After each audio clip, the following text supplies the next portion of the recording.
Quand on pense à une marque, qu'est-ce qui nous vient à l'esprit? Un logo, un nom, une couleur peut-être? Mais si je disais que c'était en réalité bien plus que ça, que c'est l'un des atouts stratégiques les plus puissants et souvent le plus sous-estimé d'une entreprise.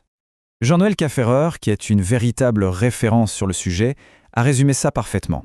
Vous voyez, on ne parle pas juste de communication ou de publicité, non, on parle de quelque chose de bien plus fondamental. La marque, c'est le véhicule de l'innovation pour rencontrer son public. C'est ça la question centrale. Et pour y répondre, il va falloir aller un peu plus loin que les apparences et creuser son rôle stratégique. Alors voilà le programme qu'on va suivre. D'abord, on va voir ce qui se cache au-delà du logo. Ensuite, on verra comment la marque permet de créer la différence. Puis, comment on peut étendre son pouvoir. Et pour finir, on analysera un cas super intéressant, celui de XWiki. Allez, c'est parti pour la première section. On va regarder au-delà du logo pour comprendre le véritable rôle d'une marque. En fait, la fonction première d'une marque, c'est d'être une sorte de capsule de valeur. Imaginez une petite boîte qui contient tout ce qui rend un produit unique, sa qualité, ses innovations, ses valeurs. C'est un raccourci mental, un peu comme une étiquette de confiance qui nous aide à nous y retrouver et à choisir dans un supermarché bondé. Et là, Cafferer met le doigt sur un point crucial. Il y a l'image, c'est la surface, le paraître, mais il y a aussi l'identité, les racines profondes, ce que la marque est vraiment. Une stratégie qui mise tout sur l'image sans avoir une identité forte derrière, eh bien c'est comme un arbre sans racines. Ça manque d'authenticité et ça finit par tomber. Deuxième partie, on va voir comment cette identité devient une véritable arme pour créer la différence. Le choix du nom, c'est un acte stratégique super important. Bien sûr, il doit être mémorable, mais il doit aussi être flexible. Pensez-y une seconde. Un nom comme Calor, qui est si associé à la chaleur, est-ce que ça fonctionnerait sur un réfrigérateur? Probablement pas.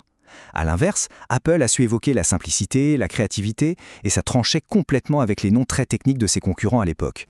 Mais attention, il y a un paradoxe avec le succès. Quand une marque devient trop populaire, au point de se transformer en nom commun, on parle de dégénérescence. Et ça, c'est un vrai danger, parce qu'elle perd ce qui la rend unique, et au passage, sa protection légale. Pour bien comprendre, regardez ces deux exemples, c'est parfait. D'un côté, Teflon. C'est une marque déposée qui a très bien su se protéger en proposant elle-même le terme générique de revêtement anti-adhésif. Et de l'autre, Cellophane, une ancienne marque qui est totalement passée dans le langage courant et qui a donc perdu toute sa protection. J'adore cette analogie de Cafferer, elle est brillante.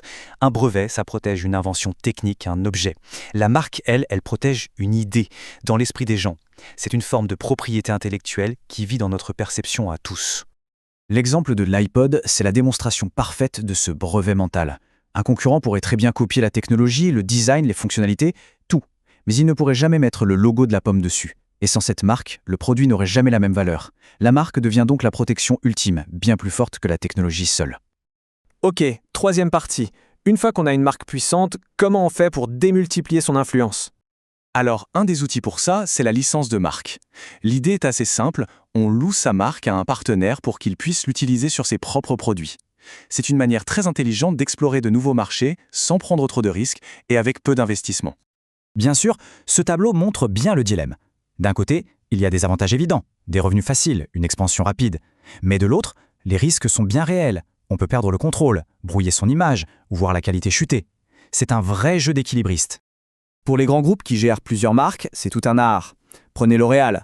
Leurs innovations de pointe sortent d'abord sur des marques de luxe comme Lancôme, et seulement après, elles descendent en gamme. C'est très malin. Et parfois, une innovation est tellement disruptive qu'il faut carrément créer une nouvelle marque. C'est ce que Mercedes a fait avec la Smart pour ne pas diluer son image de luxe. Et on arrive à notre dernière partie, et franchement, c'est un cas d'école. Comment une marque peut devenir une arme secrète, même quand le produit lui-même est gratuit? Bienvenue dans le monde fascinant de l'open source. Le gros défi de l'open source, c'est ce que les experts appellent un régime d'appropriabilité faible. Pour le dire simplement, tout le monde peut copier, modifier et distribuer le logiciel. La question est donc, comment on gagne de l'argent dans ces conditions ? La réponse nous vient du modèle de David Thies. En gros, il dit que si on ne peut pas protéger l'innovation elle-même, il faut alors contrôler des ressources que les autres n'ont pas. C'est ce qu'il appelle les actifs complémentaires. Ça peut être un réseau de distribution, un savoir-faire unique, ou, comme on va le voir, quelque chose d'encore plus immatériel. Et voilà le point crucial. Pour l'éditeur de logiciels open source XWiki, cet actif complémentaire, celui qui leur permet de créer de la valeur, eh bien c'est la marque. Elle devient l'arme secrète dans un monde où le code, lui, est libre. Et leur stratégie est juste brillante. Le logiciel XWiki, en lui-même, est gratuit. Mais l'entreprise, XWiki SAS vend du service et du support payant. Et surtout, le fondateur détient personnellement la marque. Ça lui donne un contrôle total. Du coup, si des développeurs créent une version concurrente, ils n'ont pas le droit de l'appeler XWiki. La marque devient le point d'ancrage de la confiance, de la réputation et au final, du chiffre d'affaires. La conclusion, elle est évidente. Pour une entreprise comme XWiki, la marque, ce n'est pas juste un petit plus marketing. C'est l'architecture même de leur modèle économique. C'est le mécanisme qui transforme un produit gratuit en une entreprise rentable. Et tout ça, ça nous laisse avec une question assez vertigineuse.